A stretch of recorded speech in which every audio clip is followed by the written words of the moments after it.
is a subject I have actually been planning to do on the video and start talking about it more than anything else, but clearly from the previous videos, as anyone can see, I've had my own personal issues that prevented me from this. So um, to quickly basically say why would I be credible enough to put my own opinion on top of the people who have already discussed all of the things here.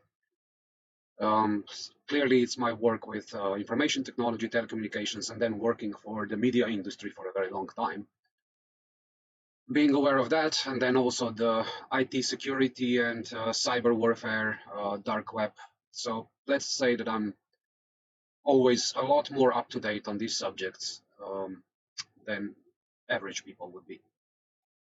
So I was just watching today a video which made me actually really happy because of one specific terminology being used, or the term, and it's basically Elon Musk saying that now it all depends in this pivotal moment of history.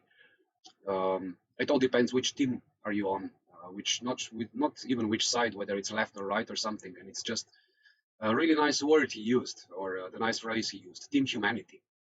So that's why I'm doing this video, because starting very early, like in the year 2000, when I kind of had to start seeing things differently and become, so to say, awake, or start the awakening journey, is because of unwantedly foreseen the September 11th, 2001, and that was without access to the internet, without access to any so-called conspiracy theories, especially at the time.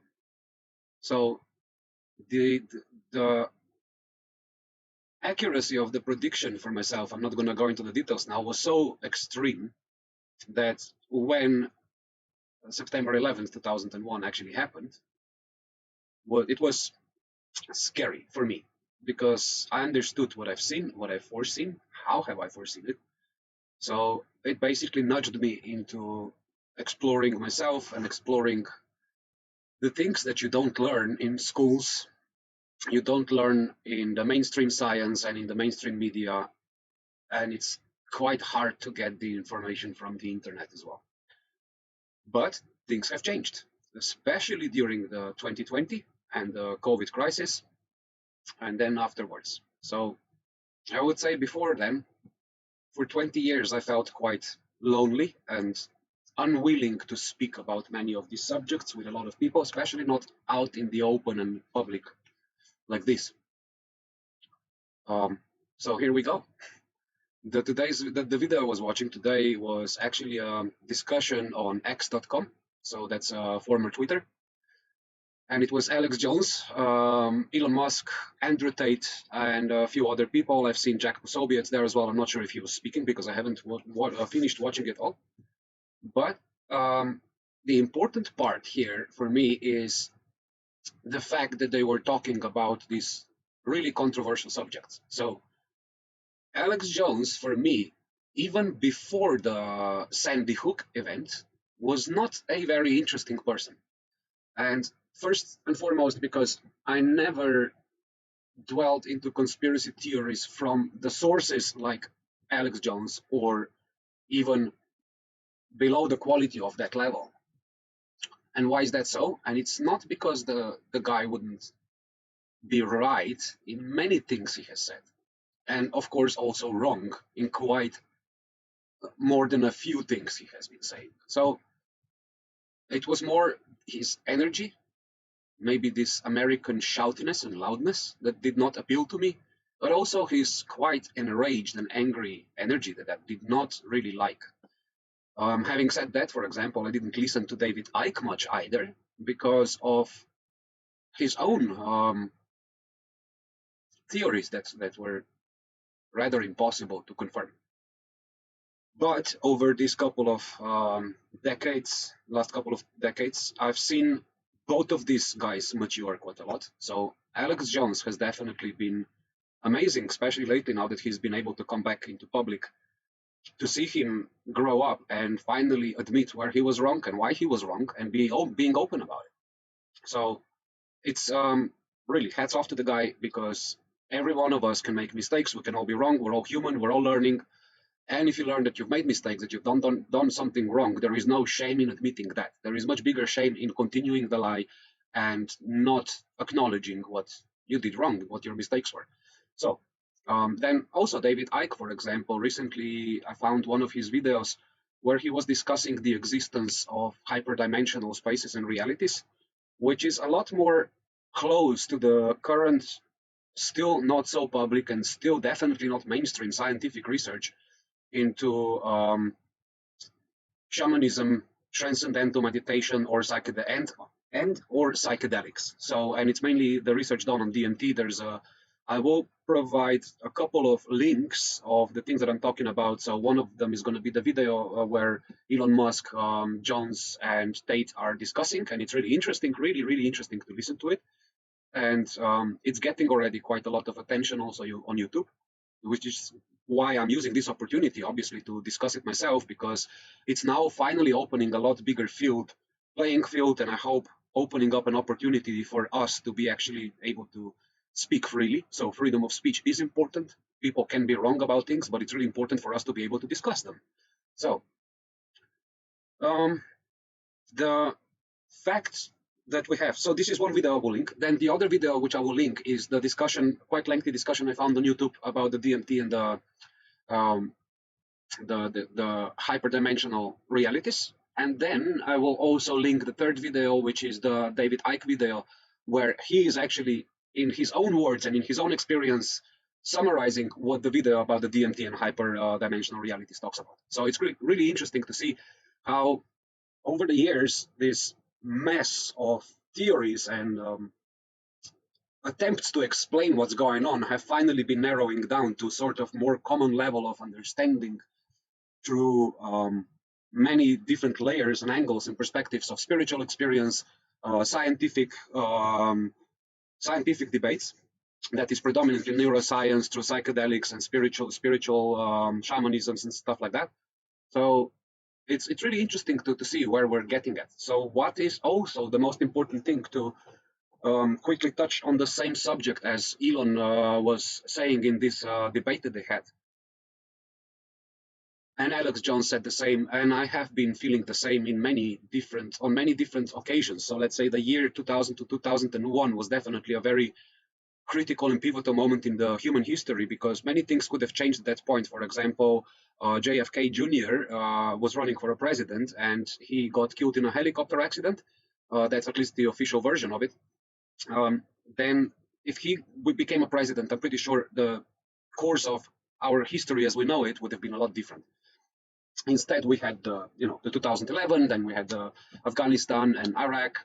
So the both were basically based on, at least invasion on the Afghanistan was based on the terrorist attack, which didn't really have so much to do with Afghanistan. And then war in Iraq, as we know it now, was based on the lies and deception about the weapons of mass destruction, which did not exist anymore there.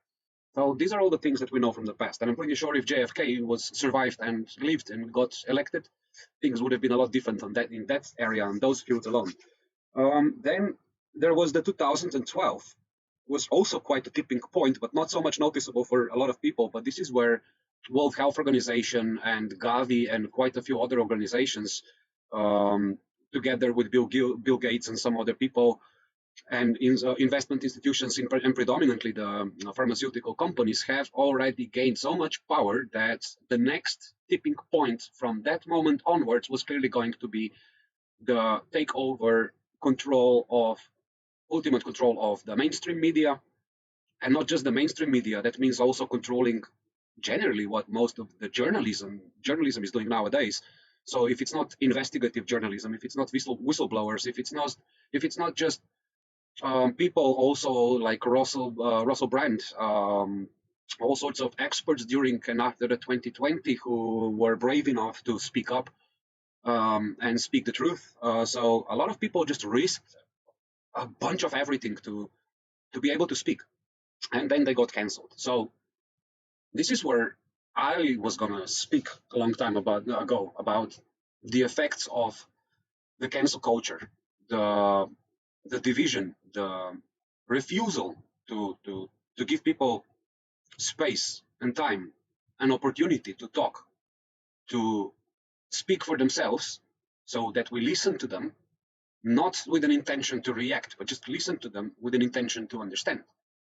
And then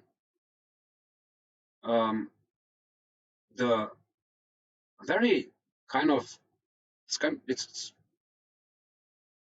almost hilarious for me to say it, because at the end of the day, my grandpa was fighting the Nazis in the Second World War, and I considered myself, and I still am, and I'm an anti-fascist. But when it comes to the modern left and their way of dealing with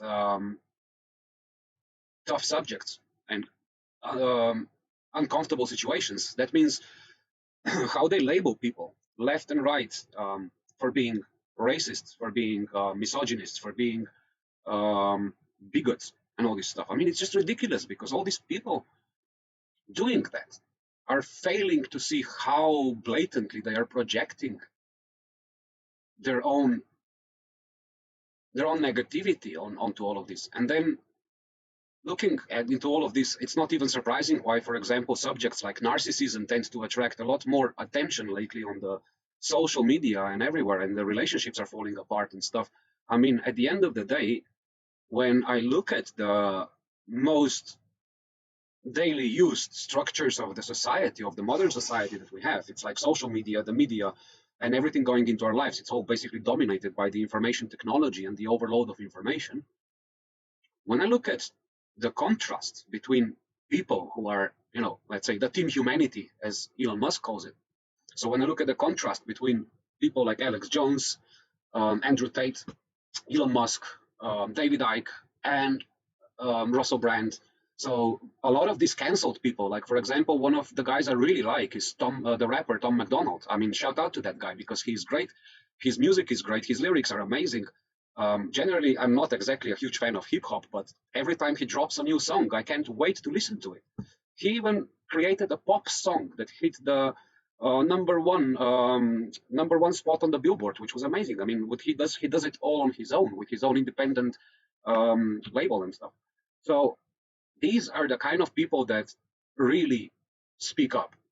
And now we don't. And I personally don't always agree with just about everything they do and everything they say. Clearly not. I mean, I never agreed with Alex Jones the way he approached. Never mind what he said. It's just the approach on the subject of the Sandy Hook, that he did not actually take enough time to look into the facts from any of the side. I mean, just kind of assumed that there was something to do with, I don't know whether he really said that Sandy Hook was a hoax or not, but the problem was that clearly, as soon as you make a mistake, the discreditation and smear campaigns are going to be running wild. Let's say if I look at my life, and if I was a public figure by any point now and discussing these subjects, I bet my money that my character would have been slaughtered and murdered on the media within seconds. But, honestly, I'm one of the people who doesn't give a damn about that. I don't care what people think about me.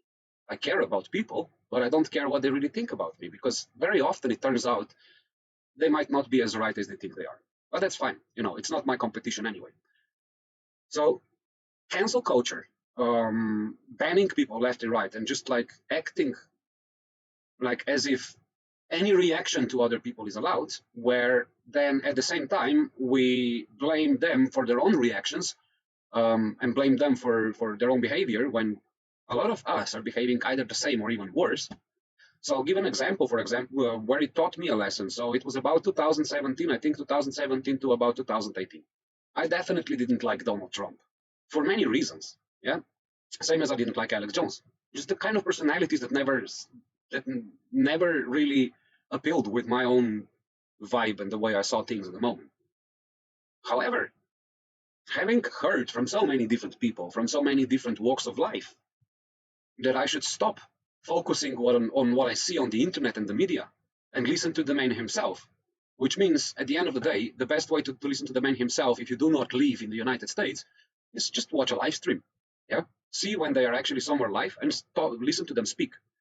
And that actually blew my mind. No, not the speech himself, not Donald Trump himself. Yes, of course, he had more than a few good things to say. He's probably done a lot of good things, because I can't judge everything. I don't know everything about that guy and what he did as a president and what he did before and after and all this stuff. I assume a lot of good and a lot of bad, period.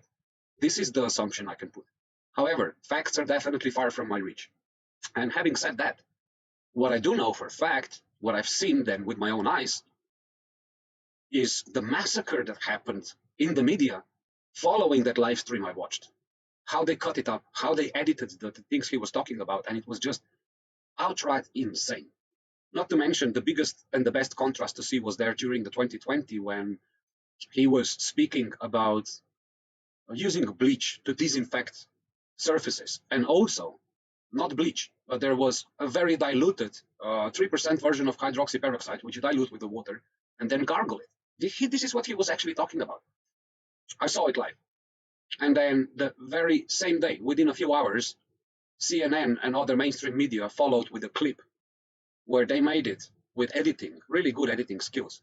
They made it look like and seem like as if Trump said that you should drink bleach in order to fight COVID, which was just outright insanity, of course. But it wasn't him saying it. They did it.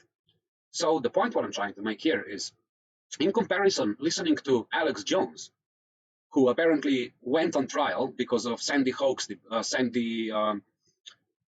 sorry, that was not intended, but the Sandy Hook debate,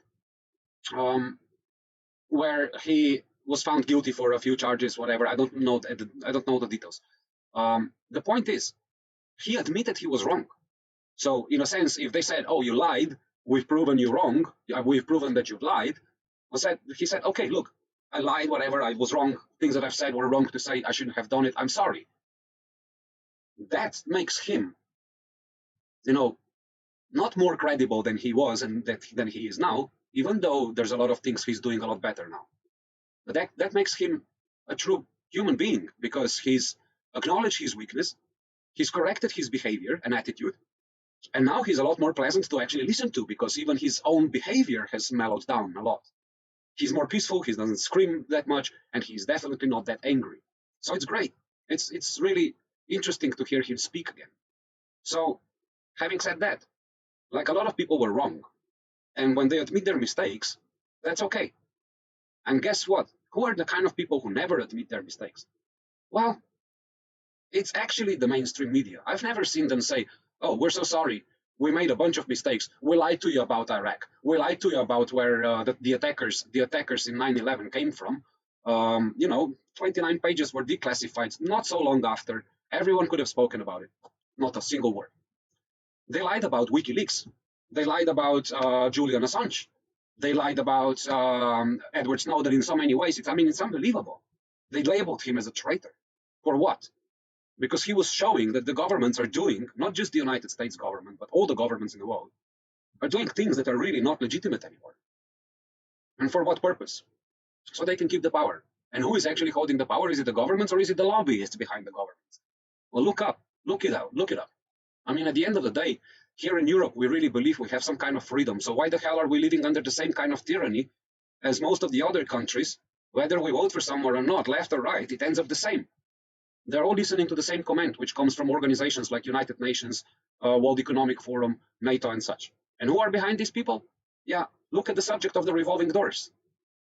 It's people walking in and out of corporations, into the politics and back and forth, creating laws and regulations and rules that basically apply to them, but not to the rest of us people. So now we're ending up with this pivotal point or critical point in history where we have to really do something about it, because if we're just going to wait for someone to come and solve what's going to happen, we're going to end up with robotized police running around, where you're not going to be able to explain why you are acting different than the law says, why you are protesting, for example, on the street, even though the law is not allowing you an assembly. You're just going to get arrested by a machine who will not care about your discussion. They have instructions to execute, and they will do so without thinking. This is already coming. It's the future. The future. It's actually the future. When you start speaking about it, tomorrow is already here. So, and then looking at the freedom of speech, we were convinced that canceling people off the internet is saving lives.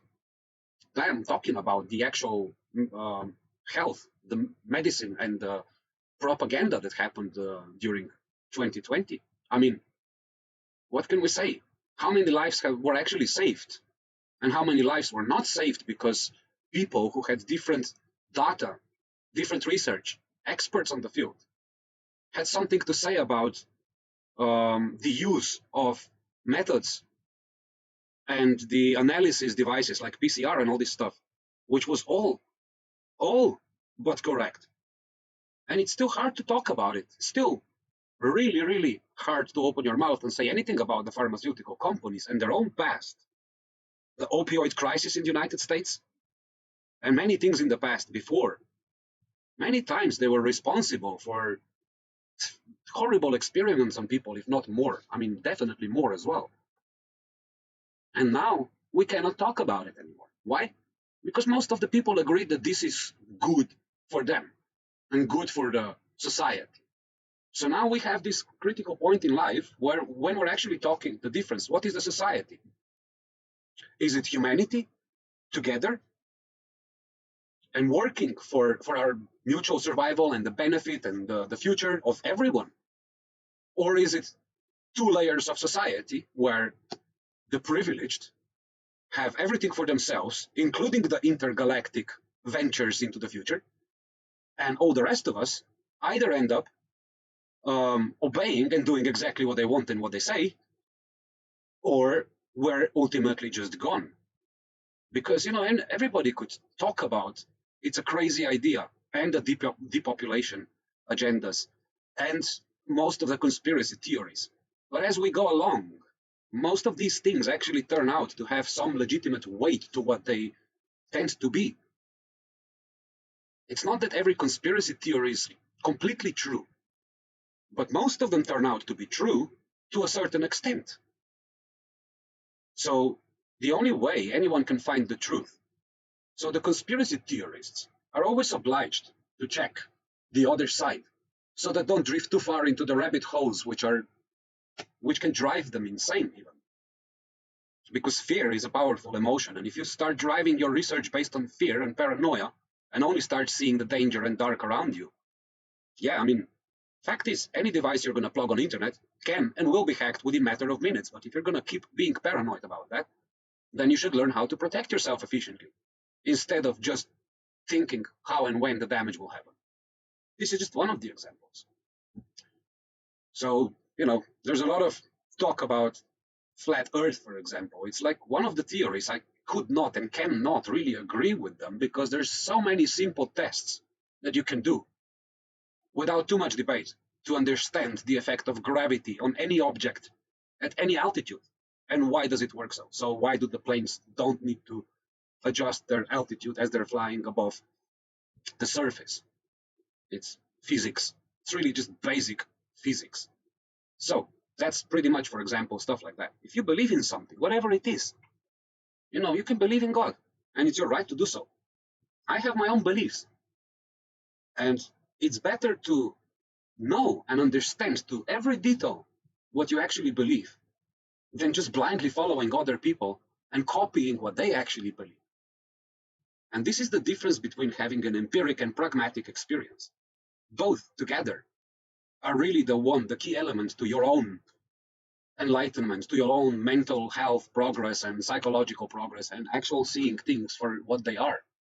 Because, there is always a subjective reality, which is the one that our brain creates. That's pretty much everything in your head. And there is an objective reality, which regardless of your existence or non-existence, things will be there and will happen and will continue to happen. But the point is, as much as this external objective reality can influence our subjective perception, the same way things work around.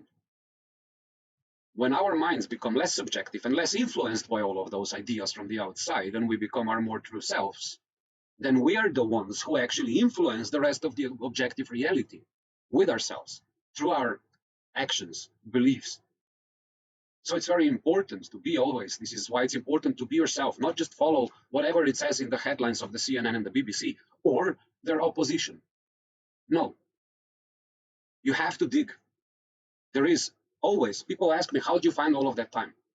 I did it when I had the job and a family, and now I do it more because I have more time.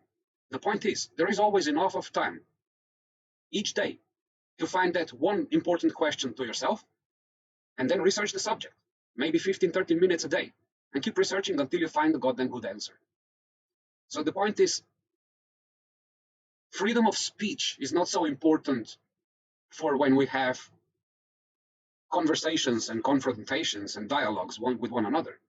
The most important freedom of speech is the one when you stop censoring yourself for who you are, what you believe, what you think, what you feel, and what you really want to do. Because the moment you allowed anyone else to direct your attention, your focus, your behavior, as long as their intentions, like if their intentions are not good for you and your own benefit, then it's just their own part of the opinion and their own projection into what they actually want for you. And now if you can agree with that and you find their own views good for you, by all means, go ahead. But if you cannot agree with that, then it's just their opinion and you move on, you go ahead.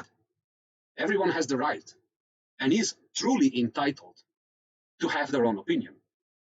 But when you know what matters to you as a fact, because you've seen it with your own eyes, you've tested it millions of times and it always stood the test, and then there's multiple other layers where you can go to experts with much more experience and insight, not one, two, three, many more if you can, but at least 3 experts to challenge and validate your beliefs, your attitude, your behavior, your inner psyche, your spirit, your knowledge, your skills. That's called validation. Don't seek validations from others who are either on the same level as you or even below. Do not try to do that. But when you go up from above your level, this is where you can find self-validation.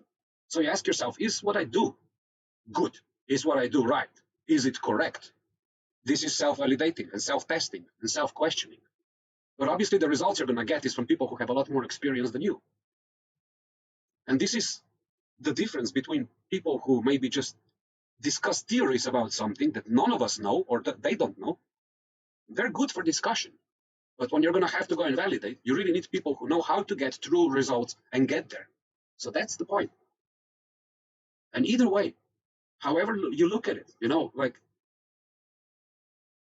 if you don't allow yourself to have an honest inner dialogue, how are you going to expect people to be able to get more knowledgeable, peaceful, more compromising, more humane? And how are we going to expect as a humanity to actually make progress if we cannot have a basic level of conflict and ways of resolving those conflicts? Because at the end of the day, whenever 2 people had a conflict, and if they were finding a solution, out of that, we've always found some great ideas which worked not just for them, but usually for a lot of other people. Because when 2 people step out of their own comfort zone and start serving each other instead of their own needs, that means they've definitely found something that is going to help someone else too. If it helps one person, it helps 2, it helps another for sure. So this is the whole point. Really, not speaking to people who already see the heroes in Elon Musk and who already see the heroes in Alex Jones and David Icke and Olofs and then Russell Brand. I'm not speaking to any of you. I'm speaking to all of those people who are saying that we should cancel them. Cancel culture is bullshit. And this video today was recorded to explain myself why. Peace.